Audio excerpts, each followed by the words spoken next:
Welcome, everybody, to the Seasons Leadership Podcast, where we are committed to leaders everywhere at all levels who want to make progress on their leadership journey.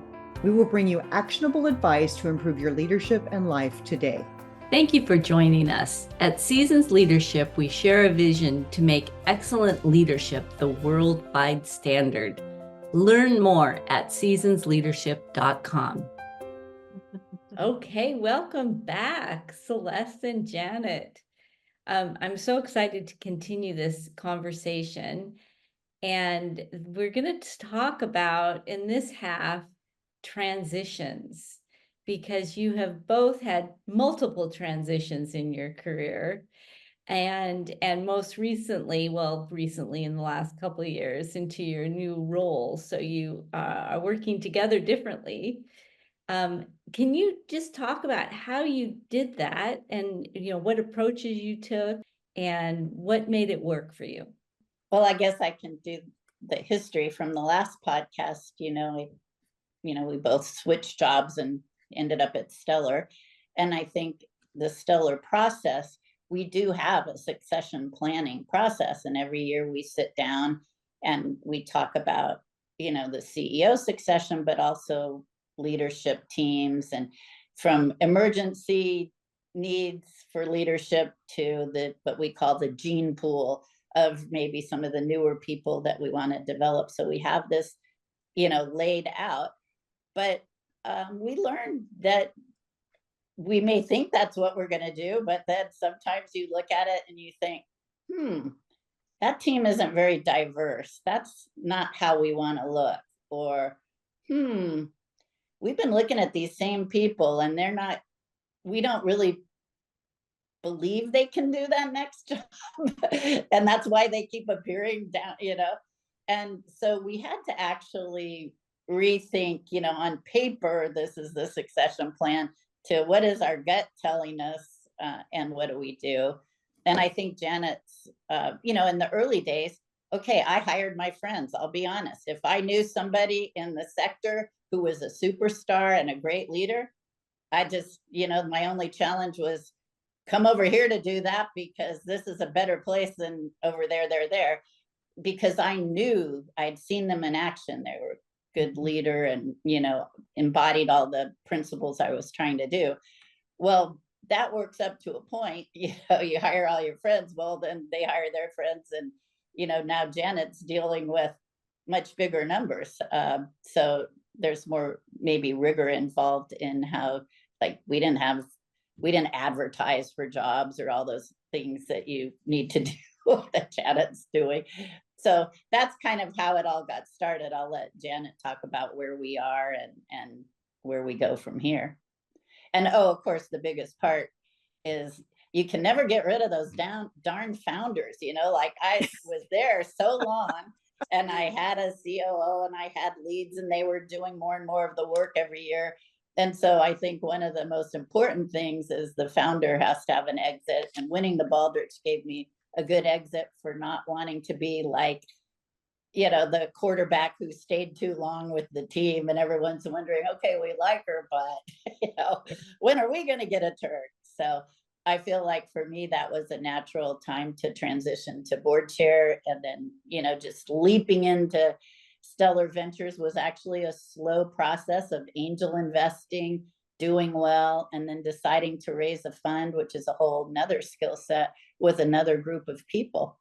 But as you pointed out, it ties very nicely together with Stellar Solutions' strategic goals. That's sort of the past and how we got to where we are. Yeah, there's a lot to what Celeste said. I think on the secession piece, when I left Northrop Grumman, I came to Stellar. I was like, well, I'll work for another 8 or 10 years, and then I'm just going to retire. And I was not thinking, well, I'm going to run Stellar one day, right? That was not it was not in my plan. And I think it was maybe about a year and a half into Stellar, and my boss, who was Betsy Pimentel at the time, she said, hey, I just want to let you know we're going to have our secession meeting, and you're in the plan. And I was like, So I had to really think about that. I had to get some coaching and some outside opinion. It was, like I said, I wasn't mentally on that path. And so obviously, I came around to that, but I thought that was a really smart way to do it, because, then you weren't left with a cliff kind of, hey, the boss wants to know, do you want to take over something? And you have to answer in 24 hours or some weird thing like that, right? It was sort of more natural. It's like I had the time to kind of absorb it and then think about it. So the succession plan process is quite good, I think. And we do a good job with that. But then, so kind of fast forward to the transition itself. Celeste, when I remember when I first started, she said, well, we should probably talk, once a month or something. I was like, oh no, once a week. It's like, I need to talk to you once a week, because I didn't have enough understanding of the business really to run it. And so she was very generous with her time. And we talked once a week, probably an hour every week. I got a lot of coaching, a lot of prioritization, because when you first take over, people will show up in your office and they want to do the thing that they've been longing to do for the last 15 years. And finally, maybe Janet will approve it. You just don't see that stuff coming. Celeste helped me really focus on customer visits, critical needs, dream jobs. This is where our focus is.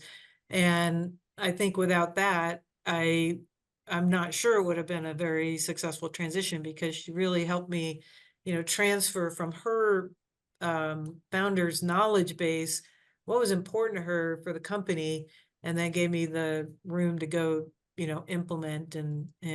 So I think those two things were probably the most impactful in terms of a transition, was, having the foresight to have a succession plan, but then also the support and coaching, on into that, the role. So I didn't go off one direction and she's like, no, that's not the direction I want you to go, Janet. So I want to continue this conversation about transitions and take it into more of a internal or personal viewpoint of your.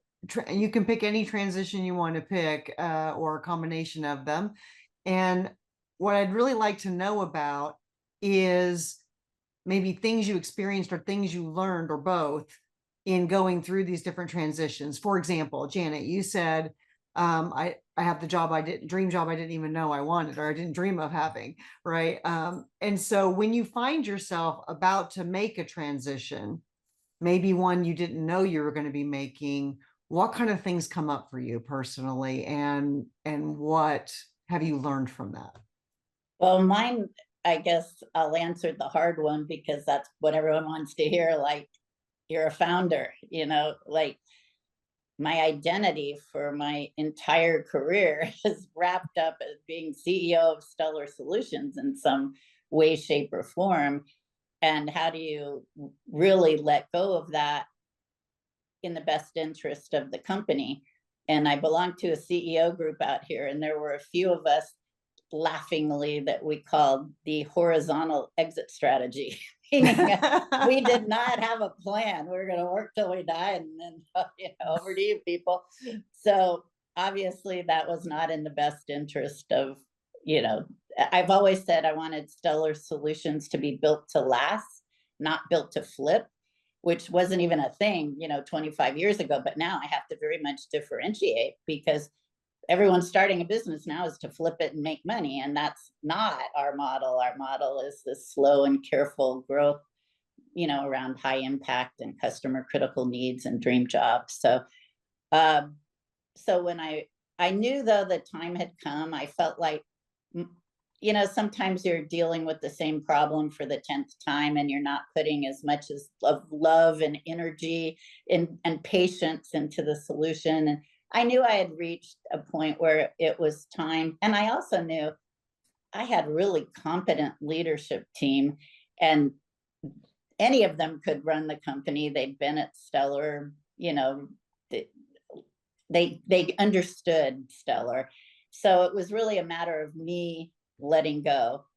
And it was funny because I agonized over the when, like, okay, once you're not horizontal, when is it, And I think the Baldrige win kind of helped me think, well, I don't want to wait till the 25th anniversary or the end of the year, because that's what everybody does. And if there's anything you know about me and Stellar, you do not do what everybody else does. You think about what you want to do and figure out how to do it. And so I went out on the 4th of July. I remember writing the letter and having people tweak it and sending it to Stellar All on the 4th of July. So everybody got it, and I could do my one-on-ones as required. And it was a memorable day with things shooting up in the air in honor of it, although not the rest of the world knew that's why all those fireworks were going off. So that was my personal thing. I guess I wasn't worried really about the ability of the other people to lead the company. I'm one that just loves introducing people to each other and projects and letting go and watching others blossom. So that was not the issue for me. It's like, what am I going to spend my time on? And, so there was that personal thing of worrying about maybe being too hands-on, like with Janet saying she appreciated the mentoring, and why I suggested once a month instead of once a week was I was a little worried that I do have high energy and I do have all this history, and I'd be, like stifling what I was wanting to let go of. So I think as it turns out, transitioning went very smoothly, and I have plenty of things that I'm doing, and the Stellar Ventures thing wasn't anticipated, but just grew from there. And that's my personal angst and how I dealt with it.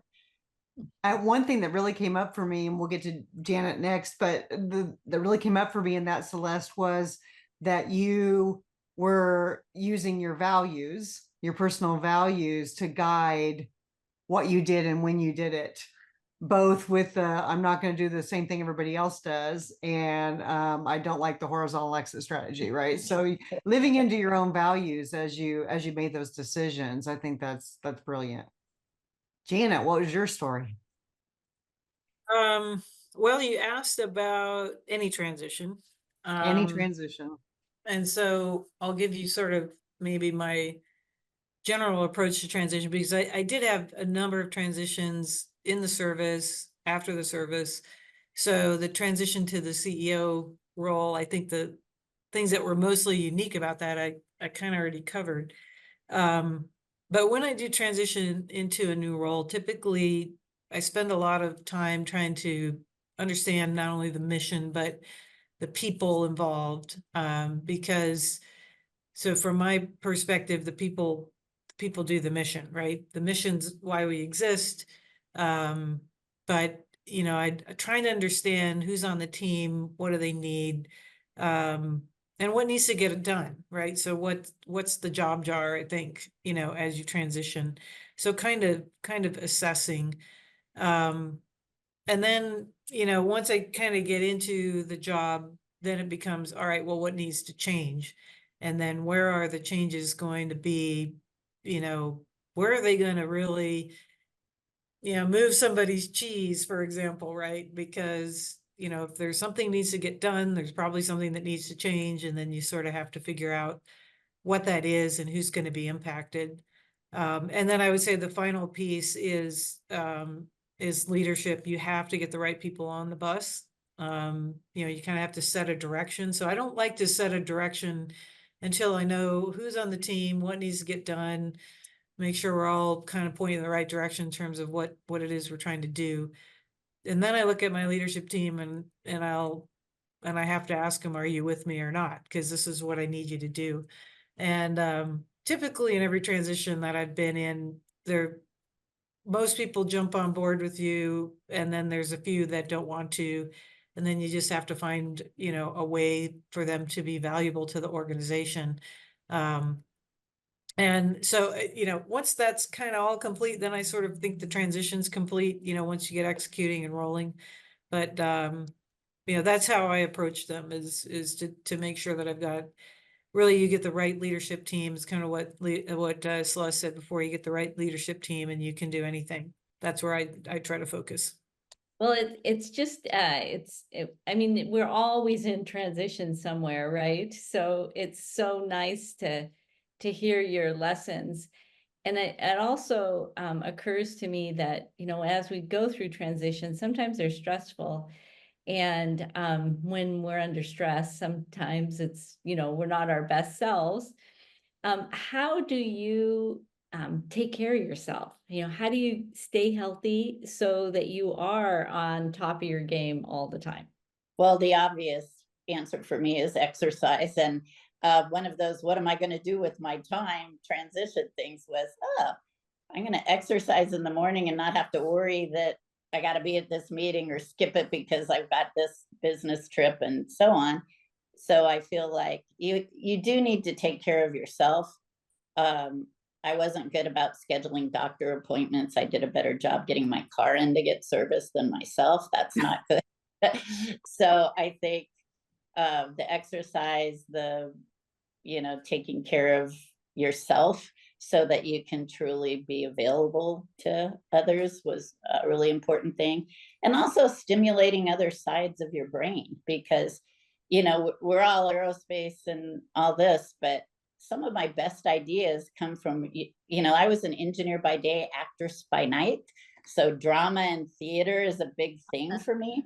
And I felt like that whole side of my brain, like, gave me actually an unfair advantage in engineering world, because where did I learn how to enunciate and project? Not in my engineering class, but in that play I was in, or that theater class.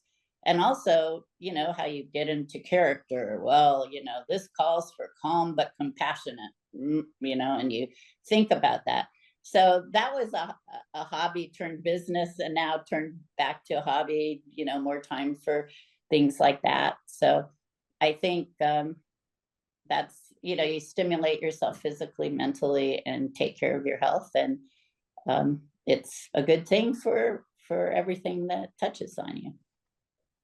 That's fantastic. Well, and what a gem of a nugget of knowledge that we have here. You're an actress. Well, former actress. I haven't starred in anything lately, as you've noticed on the big screen, but I am on the board of our San Francisco theater, American Conservatory Theater. So Wow. I still see a lot of plays. Great. How about you, Janet? I aspire to be as good at taking care of myself, I would say, but yeah, I agree with all those categories theoretically. I can't say that I'm doing a lot of exercise right now, but yeah, from time to time I can put it all together, and then it so I struggle to make sure that I'm getting all of my exercise and eating right, and so from time to time I have to reset, kind of get back to basics, but that's absolutely right. I think for me too, family time is rejuvenating for me. So I live in Northern Virginia. Both of my sisters live in Northern Virginia, so I get to see them frequently now. We haven't been together for most of in fact, our entire adult lives, so it's really a lot of fun for us. And then I have two grown boys, one in Los Angeles and one in Michigan. And I've been able to see them, 3, 4, 5 times a year. And so that makes me happy. And then, my husband and I take trips and kind of get away and unplug a little bit. So that's how I keep, kind of keep myself on an even keel. And I have to say, when I started Stellar, I'm glad you said that, Janet, because I viewed family and work as this integrated thing, that if you were at Stellar, you weren't choosing, I didn't want people to think that it's a 24-hour day. And how do you use those 24 hours? In the early days, I had really young kids, and, you can be sure we all sat down to dinner and family, and then go back and generate an invoice or something after they were all in bed. So it's like, if you're not happy, your family is your support system. That's why we invite spouses to our annual strategic planning meeting, because if they're not helping on the home front, you're not as able to do all the great things that you might want to do.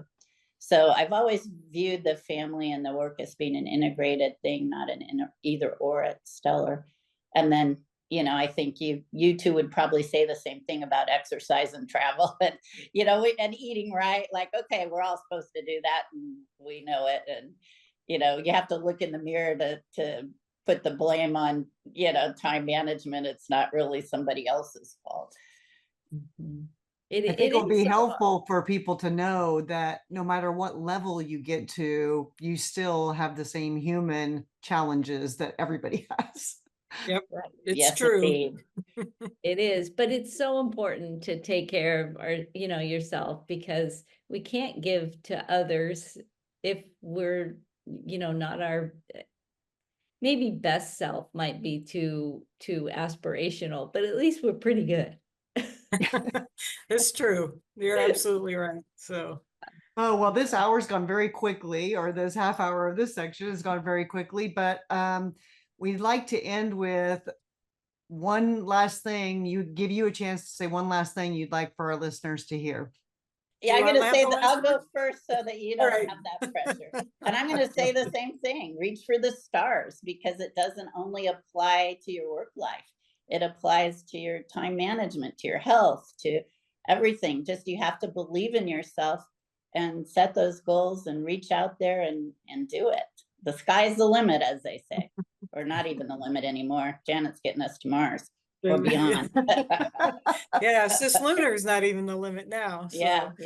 Yeah. No, I think you know, if I were to impart one piece of advice, would be if you're not happy, you need to make a change, because there's no reason not to be doing what you love. And you know, it doesn't mean it happens, you know, overnight, but everybody should be happy doing what they're doing. There's plenty of work out there and cool missions and exciting things to be a part of. And you know, so don't waste another second. Go find your dream job. Go after it. Thank you both for being with us today. Thank you both. Thank you. Thank you, listeners, for joining us today. We hope that you were inspired by this conversation. And we invite you to join our community on Patreon. See the link below. There you will find more resources to help you on your leadership journey. Make sure to join us next time for more conversation about leadership excellence.